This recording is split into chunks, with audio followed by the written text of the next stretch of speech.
মাদ্রাসায় লেখাপড়া করেছেন, ঘর থেকে বের করে দেওয়া হয়েছে, সেটাকে আপনি জিদ হিসেবে নিয়েছেন। পৃথিবীর 13টা দেশের লোক আমার কোম্পানিতে কাজ করে, যেহেতু শেখ আমাকে গার্ড দিয়ে রাখতো, ওই জন্য আমি ওই কোম্পানিটাতে লস খাই। 2,60,000 রিয়াল 2011 সালে। আপনারা জানেন যে আমাদের এই যে ফাউন্ডেশন, নিজের বলার মতো একটা গল্প, আমরা গত প্রায় 8.5 বছর ধরে আমরা প্রশিক্ষণ দিয়ে যাচ্ছি অনলাইনে। আমাদের সারা বাংলাদেশে 64 জেলার 492টা উপজেলা এবং 50টা দেশের প্রবাসী ভাই বোনরা সহ সবাইকে আমরা এখানে শেখানোর চেষ্টা করছি, এক একটা ব্যাচে 90 দিন করে 540টা কন্টেন্ট দিয়ে। এটা একটা সম্পূর্ণ প্রফেশনাল স্ট্রাকচার্ড প্রশিক্ষণ আমরা দিয়ে থাকি, যেখানে তারা তাদের দক্ষতা ডেভেলপমেন্ট যেমন করতে পারে, তেমনি করে তারা উদ্যোক্তা হওয়ারও সুযোগ আছে। সো কেউ যদি উদ্যোক্তা হতে নাও পারে, সে কিন্তু এখান থেকে অনেক কিছু শেখার একটা সুযোগ আছে, এবং কেউ চাকরি করলে চাকরিতেও ভালো করার সুযোগ আছে।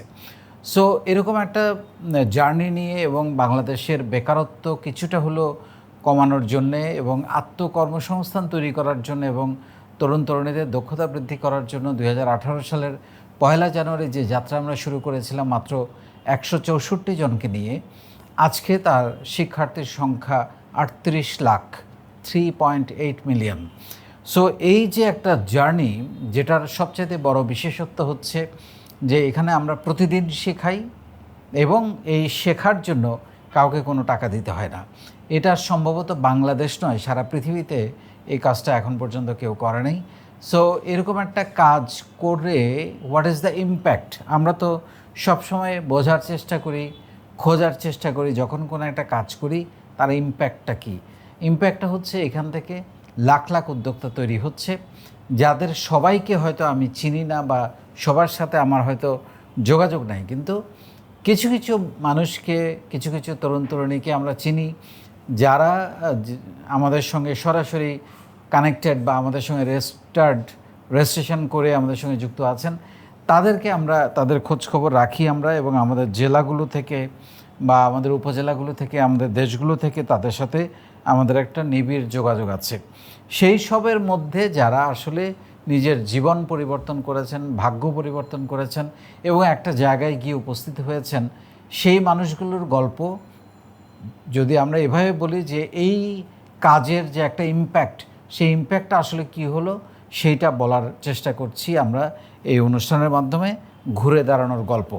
সো আজকে আমরা আমন্ত্রণ জানিয়েছি, উনি মূলত কাতারে থাকেন, দুজনেই চট্টগ্রামের পটিয়ার উপজেলার আমাদের উদ্যোক্তা, এবং মহিউদ্দিন ভাই, মহিউদ্দিন আহমেদ, উনি কিছুদিন আগে আমি কাতার গিয়েছিলাম, ওনার সাথে ওখানে দেখা হলো, আজকে আবার দেখা হলো এখানে। কাতারের কান্ট্রি অ্যাম্বাসেডর এবং আমাদের এখানকার চট্টগ্রামের পটিয়ার সন্তান। তিনিও মাত্র 5,500 টাকা দিয়ে শুরু করেছেন, আজকে ওনার মান্থলি সেল প্রায় 30 লাখ টাকা। কিভাবে এটা হলো? এবং মহিউদ্দিন ভাই মাদ্রাসায় লেখাপড়া করেছেন, এবং তারপরে উনি কিভাবে, নর্মালি আমরা যেটা দেখি মাদ্রাসায় যারা লেখাপড়া করে তাদের চিন্তা ভাবনা স্বপ্নগুলো একটু থাকে এরকম যে আমরা ডেফিনেটলি দিনের কাজ করব, নামাজ পড়ব বা কোথাও চাকরি করব, কিন্তু ব্যবসা করব, এরকম মাদ্রাসা ব্যাকগ্রাউন্ডে লেখাপড়ার লোকজনকে আমরা একটু কম দেখি। অনেকেই করছেন, যারা করছেন বেশ ভালো করছেন, কিন্তু আমরা তাদেরকে ইন্সপায়ার করতে চাই যে আপনি ডেফিনেটলি আল্লাহর কাজ করবেন, নামাজ পড়াবেন বা মানুষকে নানানভাবে দাওয়াত দিবেন, সব ঠিক আছে, কিন্তু আপনার নিজের পরিবর্তন, নিজের সন্তানদের, পরিবারের অর্থনৈতিক অবস্থা পরিবর্তনের জন্য তো কাজ করতে হবে। তো চলুন বাকি গল্পগুলো আমরা তাদের মুখ থেকেই শুনি। মহিউদ্দিন ভাই মাদ্রাসায় লেখাপড়া করেছেন, স্বাভাবিকভাবে আপনার তখন স্বপ্নটা কী ছিল আমরা জানি না, শুনবো। কখন আপনার মনে হয় যে আমার ব্যবসা করা দরকার বা উদ্যোক্তা হওয়া দরকার, এই ভাবনাটা কখন আসে, কিভাবে আসে? যখন আমি ছোটোবেলা মাদ্রাসায় পড়ি, তখন খুব কম দুই একজন হাতে গোনা আলেমকে দেখতাম, ওনারা ধনী এবং ওনারা খুব ভালোভাবে জীবনযাপন করতেছে। মাদ্রাসা থেকে বেতন নিচ্ছে না, মাদ্রাসায় আরও অনুদান দিচ্ছে, ছাত্রদেরকে দিচ্ছে, এক্সট্রা টাকা দিচ্ছে, কিতাব কিনে দিচ্ছে, পাঞ্জাবি বানিয়ে দিচ্ছে, গাড়িতে চলাফেরা করতেছে। আমার কাছে ভালো লাগতো যে আলেম হলে এরকম হতে হয়, যে টাকা থাকবে, সে সমাজের যারা আছে, সমাজের এতিম বা গরিব মেধাবী বাচ্চাদেরকে পড়াবে, মাদ্রাসায় টাকা দিবে, নিজের টাকা দিয়ে মসজিদ করবে, সমাজের সেবা করবে, পাড়া প্রতিবেশীকে টাকা দিত, চিকিৎসা করাতো, খাবার দিত। এগুলো দেখে আমার খুব অনুপ্রাণিত হই ছোটোবেলা, খুব ছোট তখন আমি। Very interesting. মানে আমাদের তো ধরেন বেশিরভাগ মানুষ এভাবে চিন্তা করেন, আপনি বলছেন যে এটা আমাকে অনুপ্রাণিত করেছে, জি, কিন্তু কেউ হয়তো ভাবছে আমাকে দিয়ে তো এটা সম্ভবই না, আমি ওইদিকে যাবো চিন্তা না। করে যাব না। হ্যাঁ। এনিওয়ে, তারপর এটা আমার কাছে এতটাই অনুপ্রাণিত হতো যে উনি আলেম, হাফেজ, তারপরে উনি এত টাকার মালিক, উনি এইভাবে দান করতেছে, মসজিদ মাদ্রাসা চালাচ্ছে, সমাজের সেবা করতেছে, যারা আসতেছে তারাই সাহায্য করতেছে। আমার এই স্বপ্ন জেগে উঠলো যে আমি এরকম মানুষের সেবা করতে চাই, মসজিদ মাদ্রাসায় দিতে চাই, গরিবকে অসহায়কে দিতে চাই। এটা আমার ছোটবেলা থেকে, তখন থেকে আমার একটা নিতে আমি বড় হলে ব্যবসা করবো, ওনারা ব্যবসা করে আমিও ব্যবসা করবো, এই এতটুকুই। তখন খুব ছোট, আমরা কোরআন শরীফ পড়ি মক্তবে বা হেফজখানা এরকম। তো এরপরে এইটা বড় হওয়ার পরে কি হলো, আমার ওই যে মনের ওই ভিতরে তো তখন এটা জমে গিয়েছে, হ্যাঁ রয়ে গিয়েছে। তো একটা সময় এসে আমি যখন নাকি আমার আনুমানিক 15-16 বছর বয়স, তখন আমার বোনের বিয়ে নিয়ে আমার বাসায় এই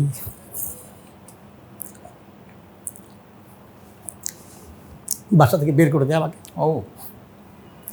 তখন আমি পড়া রানি আমার বাসায় পড়তেছি, তখন আমার দুইটা রাস্তা, হয়তো পড়াশোনা স্টপ হয়ে যাবে অথবা কন্টিনিউ করতে হবে। তো পড়াশোনা কন্টিনিউ করতে হলে বাবা মা বাসা থেকে বের করে দিয়েছেন। 15-16 বছর বয়স, মাদ্রাসায় পড়ি, এত কিছু বুঝি না, কি করতে হবে তখন, কোথায় যাব। মানে তখন আমি মাদ্রাসায় টাকা দিয়ে পড়তাম, টাকা দিয়ে খাবার খেতাম, কিনে খেতাম, বাবা দিতেন ওটা দিয়ে। তো এখন যে মাদ্রাসায় স্টপ করে দিছে, বাবা মা বাসা থেকে বের করে দিছে, এখন আমি ফ্রি খাবো, আমার কাছে লজ্জা লাগতেছে, আত্মসম্মানে লাগতেছে। তখন আমি কি করব চিন্তা করলাম। চিন্তা করা অবস্থায় আমার মানে কি করব বুঝতেছি না তখন। তো আমার এক ফ্রেন্ডের সাথে পরামর্শ করলাম যে কি করা যায়। ও বললো কি, তুমি কিছু একটা করো, বাবা মার কাছে মাফ চায় ঢুকে যাও। আমি বলছি না, আমার বাবা মা যে সিদ্ধান্ত নিছে আমার বোনের বিয়েটা, এটা আমার কাছে মনে হচ্ছে না যেটা ভালো হবে ইন ফিউচার, ভবিষ্যতে। এই জন্য আমার কিছু বাধা দিছি, আমি এটা রাজি না, এটা আমি মানতেও পারবো না, এই জন্য বাসা থেকে বের করে দিচ্ছি।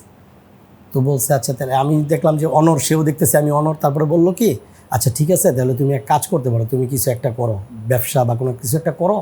আমি বললাম যে তাহলে কী ব্যবসা করা যায়। তো চিন্তা করলাম কী ব্যবসা করা যায়। তো আমাকে বললো যে তুমি অনেক ব্যবসায়ী করতে পারো, অনেকগুলো ব্যবসার কথা বললো।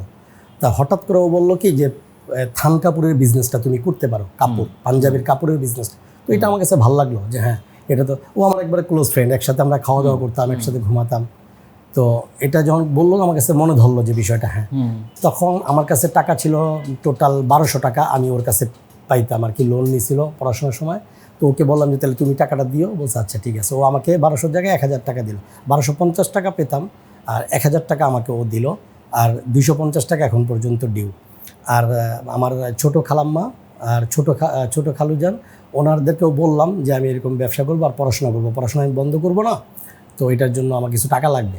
তো আমার ছোটো খালু এবং ছোটো খালাম্মা আমাকে টাকা দিল, 4500 টাকা বা এরকম কিছু দিল। টোটাল আমার 5500 টাকা পুঁজি হলো।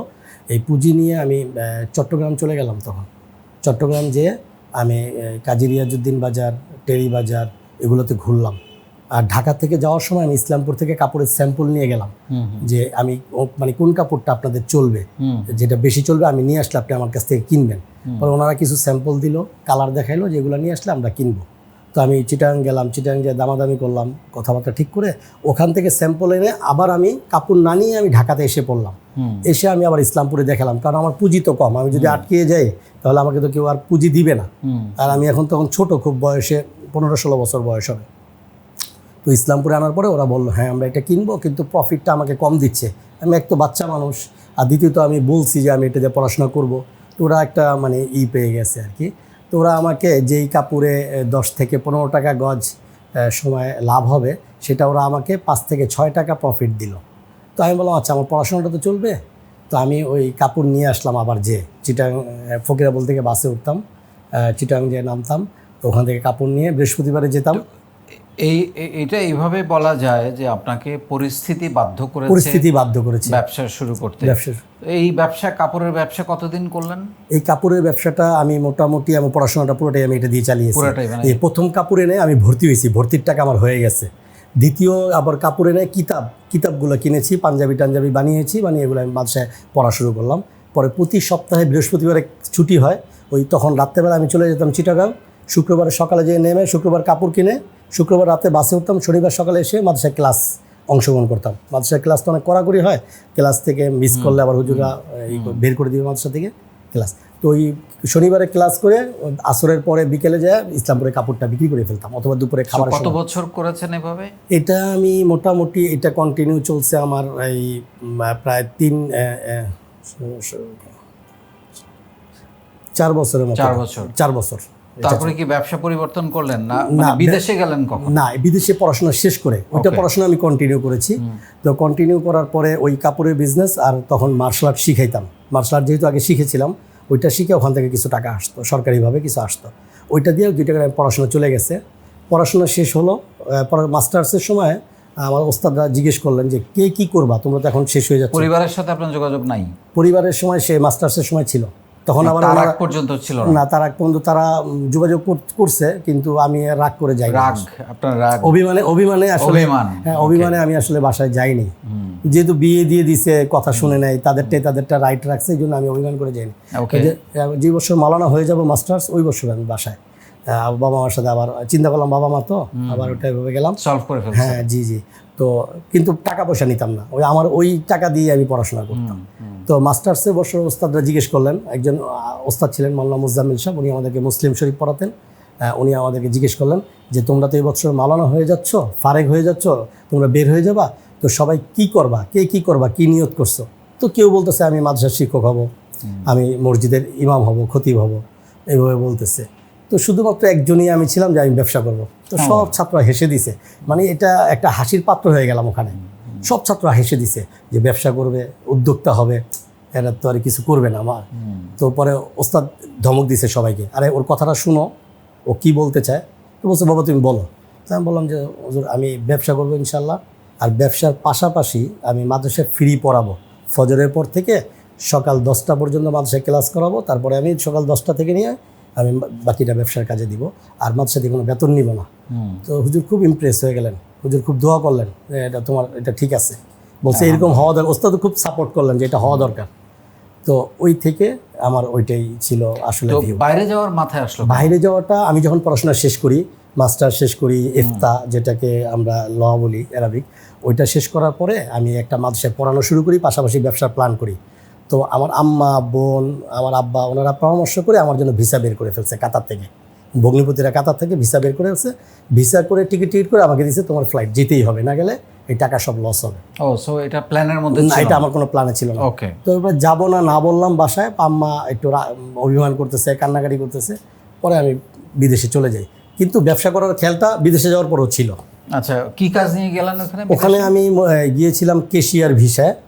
কেশিয়ার ভিসায় গিয়েলাম, যাওয়ার পরে আমাকে কেশিয়ার কাজ দেওয়া হয়নি, আমাকে দেওয়া হলো বিল্ডিং কনস্ট্রাকশনের কাজ। বেশিরভাগ ক্ষেত্রে এটা হয়, নেওয়া হয়, সেটা দেয় না। তো আমরা 20 জন আমাদেরকে এখানে বাংলাদেশে আরবি ইংরেজি টাইপিং, কথোপকথন, আরবি ইংরেজি কথোপকথন, লেখা, এগুলো সব ইন্টারভিউ নেওয়ার পরেও আমাদেরকে ওখানে কেশিয়ার কাজ না দিয়ে বিল্ডিং কনস্ট্রাকশনের কাজ দিয়েছে। ওইটা যখন করতে নিলাম, 1 সপ্তাহ পরেই ওখানকার যে তখনকার প্রেসিডেন্টের বড় ছেলে, ওনার কোম্পানিতে আমরা গিয়েছিলাম। তো উনি যখন দেখছে আমাকে যে দাড়ি টুপি পরা, আমি আবার ওদের ইউনিফর্ম পরতাম না, ইউনিফর্ম পাঞ্জাবি পায়জামা টুপি পরে আমি কাজ করতাম। তো উনি একদিন দেখে উনি ইঞ্জিনিয়ার ছিল বাংলাদেশে, ওনাকে খুব ধমকালো যে ইউনিফর্ম নাই, হেলমেট নাই, কাজ করতেছে। তো ওই ইঞ্জিনিয়ার ছিল ইঞ্জিনিয়ার আজহার সাহেব, উনি বাঁচার জন্য বললো যে স্যার ও তো মুফতি। তো বললো যে মুফতি এত পড়াশোনা করে তাহলে এখানে কেন আসছে, কাতারে কেন আসছে? বললো স্যার বাংলাদেশের সিচুয়েশন অনুযায়ী ওই জীবিকা নির্বাহের জন্য এই কাতারে আসছে, আসলে আমাদের দেশের সিচুয়েশন তো এরকম না, তার জন্য আসছে। পরে উনি ইঞ্জিনিয়ারকে বললো ওকে আর এই হার্ড কাজ করাবা না, ওকে অফিসে নিয়ে যাও, ম্যানেজমেন্টে দিয়ে দাও, যেহেতু পড়াশোনা করছে ওকে ওখানে দিয়ে দাও, ওখানে আর কনস্ট্রাকশনে ওকে রেখো না, এটা অপমান আমাদের জন্য। এটা ওই প্রেসিডেন্টের ছেলে যখন বলল, তো ইঞ্জিনিয়ার আমাকে ডেকে বললো যে আপনি যখন খারাপ লাগবে তখন চলে যাবেন, ডিউটি করতে হবে না, আমরা আপনি যেই পর্যন্ত অফিসে না নেই সেই পর্যন্ত, আর যখন শেখ আসবে, শেখ বলে আর কি, যখন শেখ আসবে প্রেসিডেন্টের ছেলে, আপনি কাজে থাকবেন না, লুকায়া হইলেও চলে যাবেন, যে শেখের নজরে যাতে না আসে। তো আমি এইভাবে করলাম। তার কিছুদিন পরে আমাকে অফার করলো একটা জবের। তো আমি দেখলাম যে জবটা এতটা সুইটেবল না, এই জন্য আমি নিষেধ করে দিলাম। তারপরে আমাকে ওরা অফিসে আস্তে আস্তে ইন করায়। অফিসে ইন করানোর পূর্বে আমাকে ট্রান্সলেটর বানালো কাতারের তাবলিগ জামাতে, ওদের কাতারিদের আরবিক জামাতের। ওরা খুব প্রশংসা করলো আমার ট্রান্সলেটার, আমার ব্যবহার, কথাবার্তায় খুব ওরা ইমপ্রেস হয়ে গেল। শেখকে বললো কি তোমার কোম্পানিতে যে বাংলাদেশি ছেলেটা আছে একে আমাকে দিয়ে দাও। শেখ বললো কী করবো ওকে দিয়া? বলছে ওকে দিয়ে আমরা বিজনেস করাবো। ওর মানে ব্রেন খুব ভালো, মাশাআল্লাহ, কথোপকথন খুব ভালো, আদব আখলাক খুব ভালো, সৎ, ওকে আমাকে দিয়ে দাও। তো শেখ বললো আচ্ছা আমি খোঁজ নিয়ে দেখি এই ছেলেটা আমার কোম্পানিতে আছে কিনা। এটা শেখ সময় নিল। সময় নেওয়ার পরে শেখ খোঁজ নিল আমার ব্যাপারে, কোথায় পড়াশোনা করছি, কী করছি সব। যখন শেখকে বলা হলো, শেখ আর বন্ধুকে না বলে দিল তোমাকে দিব না, এই ছেলেকে দিয়ে আমি বিজনেস করাবো। তখন শেখ আমাকে আস্তে আস্তে ওই তাবলিগ থেকে আসার পরে আমাকে কোনো ডিউটি সব বন্ধ, আমাকে শুধু ম্যানেজমেন্টের আস্তে আস্তে ইন করাই দিল। আমি ম্যানেজমেন্টে যখন খুব ভালো করলাম, খুব প্রশংসা পেলাম। যে কোম্পানিটা লসে ছিল ওই কেমন বেতন তখন ধরেছে আপনার যখন ম্যানেজমেন্টে চলে আসে? ম্যানেজমেন্টে যখন প্রথম ধাপে আমাদের বাংলাদেশি পাসপোর্ট, ওই টেবিলে যে ছিলেন আগে অন্য দেশি পাসপোর্ট, ওনার বেতন ছিল কাতারি 20,000 রিয়াল বেসিক বেতন। সেই হিসাবে বর্তমানে 6,70,000 টাকার মতো এটা বেসিক বেতন। আর 3,000 রিয়াল ছিল আপনার এই যে ফুড অ্যালাউন্স আর হচ্ছে পেট্রোল এগুলোর জন্য। তো এগুলো আমাদের বাংলাদেশি পাসপোর্ট হিসেবে আমাদেরকে এত দিত না, কম দিত, 4 ভাগের 1 ভাগ বা 5 ভাগের 1 ভাগ আমাদেরকে দিত, শুধু বাংলাদেশি পাসপোর্টের কারণে এটা হতো। তারপরেও সততার সাথে কাজ করতাম যে না একটা সময় আমি আরও ভালো কিছু পাবো ওখান থেকে। তো ওই যে মোটামুটি অনেকটা লসে ছিল শেখ ওখানে। এর আগে আমাকে মসজিদের খতিব দিল একটা দায়িত্ব, বড় একটা জুমা মসজিদের খতিব, ওখানে শুধু জুমার খুতবা দিতাম। ওখানে ভালো করলাম, ওখান থেকে শেখ ম্যানেজমেন্টে নিয়ে আসলো, আবার ফুল ম্যানেজমেন্টে অপারেশনের দায়িত্ব দিল। ওখানে খুব ভালো করলাম, যে প্রথম 8-8.5 মাসে মনে হয় 10 মিলিয়ন রিয়াল প্রফিট। যেই কোম্পানি শেখের লসে ছিল ওইটা প্রফিট হিসাব হলো 10 মিলিয়ন রিয়াল, 10 মিলিয়ন। হ্যাঁ, তো এটা সে খুব ইমপ্রেস হয়ে গেল, খুশি হলো। আস্তে আস্তে প্রমোশন, অনেক ফ্যাসিলিটি আমাকে দিল। ওখানে খুব ভালো ছিলাম আলহামদুলিল্লাহ। 6 মাস ছেড়ে দিচ্ছেন? হ্যাঁ, ওইটা 6 মাস কাতারে থাকতাম, 6 মাস দেশে থাকতাম। 6 মাস দেশে থাকলে ফুল বেতন, মানে খুব ভালো ফ্যাসিলিটি ছিল। ছেড়ে দিলেন কেন? ওটা ছেড়ে দিলাম, ওই দেশের গভর্নমেন্ট একটা সুযোগ দিয়েছিল যাদের 5 বছর হয়ে গেছে তারা অটোমেটিক কোম্পানি চেঞ্জ করে অন্য জায়গায় যেতে পারবে। তো আমার যেহেতু ব্যবসা করার ইচ্ছা, তো আমি ওই শেখের ওখানে জব করা অবস্থায় আমি একটা ব্যবসা করি। ওই ব্যবসাতে শেখ বলল যে না, তোমার ব্রেন মেধা 2 দিকে যেতে পারবে না, শুধু আমার কোম্পানির দিকে থাকবে, তোমার সব কিছু আমি বুঝবো, তোমার ফ্যামিলি সব কিছু আমি, তোমার দায়িত্ব, তোমার ব্রেন অন্য জায়গায় যাওয়া যাবে না।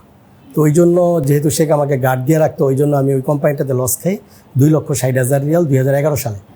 কি নিয়ে কাজ করতে? এটা তখন ছিল আমার যে চেইন সুপার মার্কেট, এখানে যেরকম আগোরা টাগোরা আছে, ওখানে এরকম ছিল আমার একটা ছোট একটা। ওখানেই করেছে? হ্যাঁ, কাতারে। জি, ওখানে 2,60,000 রিয়াল 2011 সালে আমি মাইর খাই, 11-12 সালের দিকে।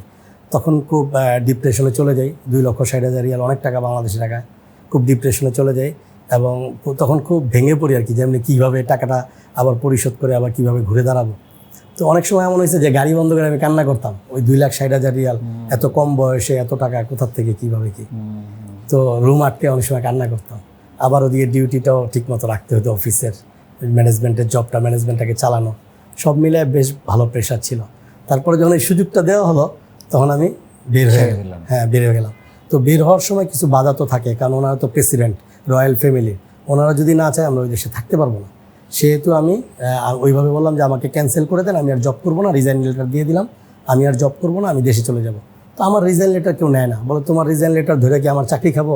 মানে এইভাবে সবাই আমাকে ইগনোর করতেছে, কেউ আমার কথাও শোনে না। আমি 6 মাস বাসায় বসে রইলাম, এই 6 মাসের বেতন আমাকে দিচ্ছে। আমি 1 মিনিটের জন্য জবে যাই নাই, কোনো ফিঙ্গারপ্রিন্ট কিচ্ছু করিনি, তাও আমাকে বেতন দিচ্ছে, ওভারটাইম দিচ্ছে, আমার মোবাইল বিল দিচ্ছে, সব দিচ্ছে। তারপরে আমি বললাম যে না, আমাকে ক্যান্সেল করে দেশেই পাঠায় দাও। তো শেখের কাছে বললো তো আর থাকবে না, দেশে চলে যাবে।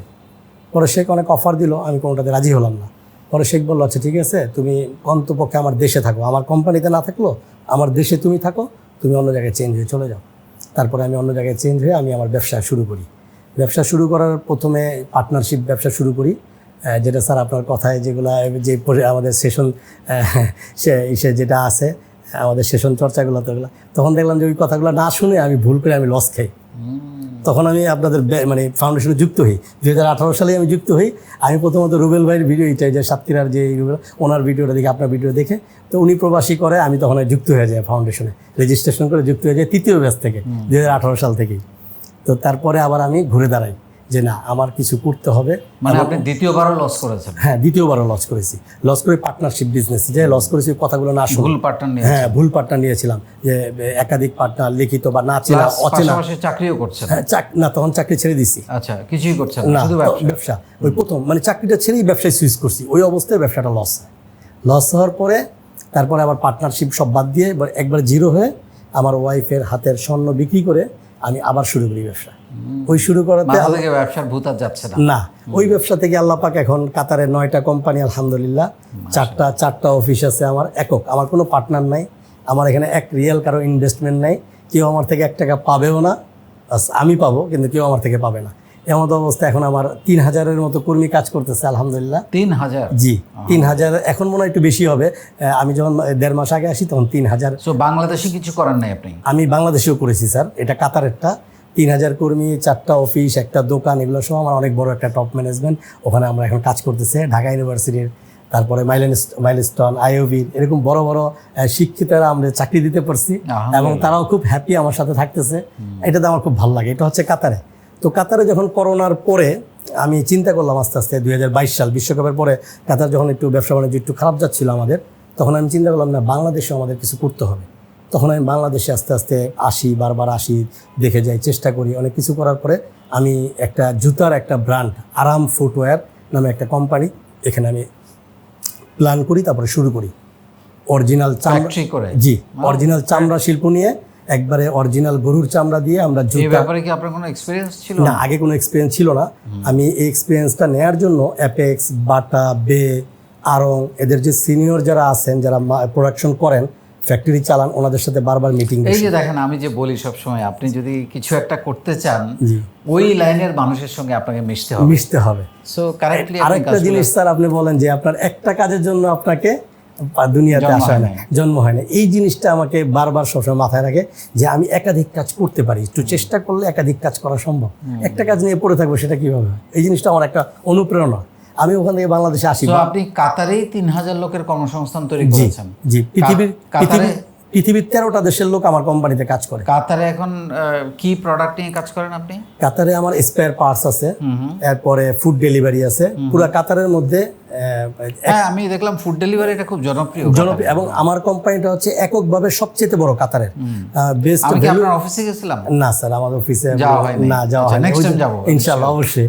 তো আমার অফিসে আমি বেশ কয়েকটা অফিস ভিজিট করেছি। হ্যাঁ, আমি ছিলাম স্যার আপনার সাথে, ওইগুলো গিয়েছিলাম, কিন্তু অনেক রাত হয়ে গিয়েছে, আপনারও পরের দিন সকালে ফ্লাইট, আমরা আপনার সাথে ছিলাম স্যার। তো ওটা আমার অফিসটা বেশ বড় মাশাআল্লাহ, এবং সব দিক দিয়ে খুব happy. Spare parts, food delivery, limousine service, যেটা ভিআইপি ট্যাক্সি, এটা আছে। CCTV camera, fire fighting, gypsum, tiles, plumbing, এই জাতীয় অনেকগুলো কাজ আমাদের কাজ হচ্ছে আলহামদুলিল্লাহ। সো মাসে আপনার এখন ওইখানে টার্নওভার কেমন? সেল কাতারে? হ্যাঁ, কাতারে টার্নওভার অনেক স্যার, অনেক মিলিয়ন, কয়েক মিলিয়ন। আমাদের লাস্ট স্যার, আমি যে আসলাম বাংলাদেশে, আসার 3.5 মাসের মধ্যে 5.5 মিলিয়ন রিয়াল আমি ওখানে ইনভেস্ট হয়েছে। আমি আসার আগে ওই যে আমাদের উদ্যোক্তা সম্মেলনের সময় আমি 149টা মোটরসাইকেল আমরা নতুন কিনেছিলাম। একটা কন্টেনারের মধ্যে স্যার আসে ইয়ামা FZS ভার্সন 3, 40 ফুটি কন্টেনার আমি ফুল কিনে ফেলাই একসাথে। ফুল কন্টেনার এইভাবে কিনে ফেলাই, আমি আমার রাইডারদেরকে দিই। এবং গাড়িও স্যার আমরা একসাথে হুন্ডা সিটি 2026 মডেল, 0 কিলোমিটার, এই আসার আগেও 40টা গাড়ি আমরা একসাথে কিনে আমরা রাইডারদেরকে বিতরণ করেছি। এইভাবে আর কি স্যার অনেক টাকা ওখানে আমরা ইনভেস্ট করেছি আলহামদুলিল্লাহ। একা কোনো পার্টনার নাই, না কোনো পার্টনার, কোনো ইনভেস্টমেন্ট, কিচ্ছু নাই স্যার, সব নিজে করে। হ্যাঁ, সব নিজের। এবং খুব বিশ্বস্ত একটা কোম্পানি হিসাবে কাতারে আমরা আছি আলহামদুলিল্লাহ, রাইডারদের সুখে দুঃখে সবসময়। এটা হচ্ছে কাতারে। বাংলাদেশে আমি প্রতি মাসে আসতাম, এসে সেই ফুটওয়্যার সেক্টরটা, লেদার গুডসটা, এগুলো ঘুরে ঘুরে দেখতাম। এগুলো দেখে আইডিয়া নিয়ে আমরা এখানে একটা ফ্ল্যাট 2024 সালে আমরা একটা ফ্যাক্টরি স্থাপন করি কামরাঙ্গীচর, ঢাকাতে। আমরা নিজেরাই উৎপাদন করি। আরও ভালো খবর হচ্ছে স্যার, এই জুতোগুলো আমরা ইটালি, কাতার, মালয়েশিয়া এক্সপোর্ট করতেছি। অসাধারণ। এটা হচ্ছে আমাদের একটা বড় একটা পাওয়া। আপনি তো আমাদের গর্ব আলহামদুলিল্লাহ। জি আলহামদুলিল্লাহ। আপনি, আপনার গল্প শুনে আমি মুগ্ধ হয়ে গেলাম। মানে একটা মানুষ, মানে আপনি আপনার লাইফের পরিবর্তনগুলো যদি একবার চিন্তা করেন, মাদ্রাসায় লেখাপড়া করেছেন, ঘর থেকে বের করে দেওয়া হয়েছে, সেটাকে আপনি জিদ হিসেবে নিয়েছেন আলহামদুলিল্লাহ, এবং লেখাপড়াটা আপনি ছাড়েন নাই। এটা হচ্ছিল আরেকটা বড় স্যার। বাংলাদেশে মাদ্রাসা লেভেলের যতটুকু পড়াশোনা আছে আমি করছি আলহামদুলিল্লাহ, মানে সর্বোচ্চ ডিগ্রি আমার আছে। তারপরে দেখেন আপনার এই যে গুণ, সেই গুণটা কাতারের শেখের ছেলের চোখে পড়েছে, যে ছেলেটা ভদ্র। আমি সবসময় বলি যে নিজের একটা ইমেজ তৈরি করেন, ক্লিন ইমেজ তৈরি করা। জি হ্যাঁ, এই যে একটা ক্লিন ইমেজ আপনি তৈরি করেছেন, আপনি ভদ্র, সুন্দর করে নম্র, মানুষের সাথে সুন্দর ব্যবহার করেন, সেগুলো আপনাকে একটা জায়গায় নিয়ে গেছে। আলহামদুলিল্লাহ এখন আপনি 3000 লোকের কর্মসংস্থান, এটা তো দুর্দান্ত ব্যাপার। স্যার কাতার এই বাংলাদেশে ইনশাল্লাহ আশা করতেছি আমাদের আগামী 3-4 মাসের মধ্যে এখানেও বাংলাদেশের যে ফ্যাক্টরি আছে এখানেও আমার প্রায় 150 লোক কাজ করবে। এখন আনুমানিক 50-60 জন কমে বাড়ে এভাবে আছে। এখানেও ইনশাল্লাহ আমার প্রায় 150 জনের কর্মসংস্থান আগামী 3-4 মাসের মধ্যে আমি করে ফেলতে পারবো। এক্সপোর্ট করার জন্য যোগাযোগগুলো কিভাবে করেছেন? এক্সপোর্টের জন্য আমরা যে যোগাযোগটা আমার যেই ইটা তৈরি হয়েছে, যে কমিউনিকেশনটা তৈরি হয়েছে, এর মধ্যেই আমাকে যারা চিনে যে না আমি একটা সুন্দর ভালো একটা প্রোডাক্ট দেবো, তাদেরকে ঠকাবো না, সততার সাথে বিজনেস করি, ওই ইমেজটা আমাকে কাজে লাগাইছে এখানে বিজনেসের ক্ষেত্রে। তো আপনার এত বড় সাফল্যের মধ্যে জি, নিজের বলার মতো একটা গল্প আপনাকে কি দিয়েছে? অনেক কিছু দিয়েছে স্যার। বলেন একটু। নিজের বলার মতো গল্প একটা ফাউন্ডেশন আমাকে অনেক কিছু দিয়েছে, কমিউনিকেশন দিয়েছে। আমি কাতারে বসে সারা পৃথিবীতে এই ফাউন্ডেশনের সদস্য, community volunteer, country ambassador, core volunteer সবার সাথে কথা বলতে পারতেছি। আমি আমার প্রোডাক্ট প্রদর্শনী করতে পারতেছি। আমি সাপ্তাহিক হাটের মধ্যে আমি বিক্রি করতে পারতেছি। আমি বিভিন্ন সংবর্ধনা বা বিভিন্ন অনলাইন অফলাইন মিটআপে আমি আমার ব্র্যান্ডিং করতে পারতেছি, আমার প্রোডাক্ট সেল করতে পারতেছি আমি।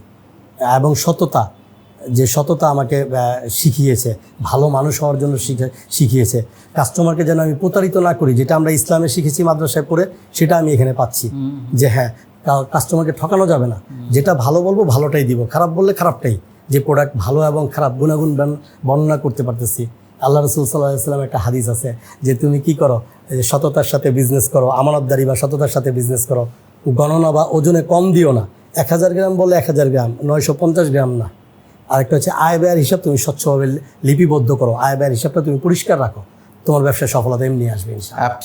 অ্যাবসলিউটলি। আপনার স্বপ্ন কি? আগামী 5-10 বছর পরে নিজেকে কোথায় দেখতে চান? আমি আগামী 5-10 বছর পরে স্যার আমি যেটা চাচ্ছি, আমি আরাম যে ব্র্যান্ডটা আছে আমার চামড়া শিল্প নিয়ে, এই ব্র্যান্ডটাকে আমি সারা বাংলাদেশের 64টা জেলায়, সমস্ত থানাতে এবং সারা বিশ্বে আমি প্রোডাক্টটাকে ছড়িয়ে দিতে চাই।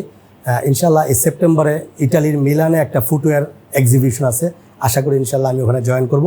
অলরেডি আমি ভিসা হয়ে গেছে, ভিসা পেয়ে গেছি আমি। ডিসেম্বর পর্যন্ত আমাকে মাল্টিপল ভিসা দিয়েছে। Very good. আর গত নভেম্বরেও আমি ইটালি, ফ্রান্স, স্লোভেনিয়া কয়েকটা দেশ ভ্রমণ করে আসছে আমার এই আরাম ফুটওয়্যার নিয়ে। আপনার সন্তান ছেলে মেয়ে কয়জন? আমার একটা মেয়ে, একজন মেয়ে। ও মাশাআল্লাহ মাশাআল্লাহ মাশাআল্লাহ, অনেক দোয়া থাকলো। জি স্যার, আরেকটা বাংলাদেশে আমরা আরেকটা শুরু করেছি ডেভেলপার বিজনেস। এটা আমি এখন শুধু জমি কিনে জমাচ্ছি। এটা হচ্ছে দারব আল রায়ান, কাতারের কোম্পানির নামে দারব আল রায়ান রিয়েল এস্টেট। এটা আমরা মোহাম্মদপুরে জমি কিনেছি, কেরানীগঞ্জে কিনেছি, গাজীপুর কিনেছি, সাইনবোর্ড। আর উত্তরাতে কথাবার্তা সব ফাইনাল হয়েছে, লেনদেনটা বাকি আছে। ওইটাও আমরা রিয়েল এস্টেট বিজনেসে ঢুকতেছি যাতে আমরা ভালো জিনিস দিতে পারি এবং প্রবাসীদেরকে ভালো আবাসস্থানের ব্যবস্থা করতে পারি। অসাধারণ আপনার উন্নতি, আপনার পরিবর্তন এবং আপনার কথা শুনে আমার খুবই ভালো লাগলো। আমি শেষ করে দিতে চাচ্ছিলাম, পারতেছি না। সেটা হলো যেমন আপনি যখন প্রায় 2,60,000 দিরহাম বলছিলেন রিয়াল লস হলো, এরকম পরিস্থিতি তো সবাই ভেঙে পড়ে। মানে আপনি স্বপ্নটা কিভাবে ধরে রেখেছিলেন? আমার সবসময় চিন্তা থাকে যে অল্টারনেট কি করা যায়, বিকল্প কি করা যায়, এ প্ল্যান বি। আমি এটা ভেঙে পড়েছি, এখন তো ভেঙে পড়ে আমি শেষ হয়ে গেলে আমারই ক্ষতি। আমাকে এখান থেকে আবার ঘুরে দাঁড়াতে হবে, আবার এখানে ব্যাক করে আমাকে ব্যবসাটাই করতে হবে। যেখানে আমি লস করেছি এখান থেকে আমাকে প্রফিট বের করতে হবে, এটা আমি অন্য জায়গা থেকে পারবো না।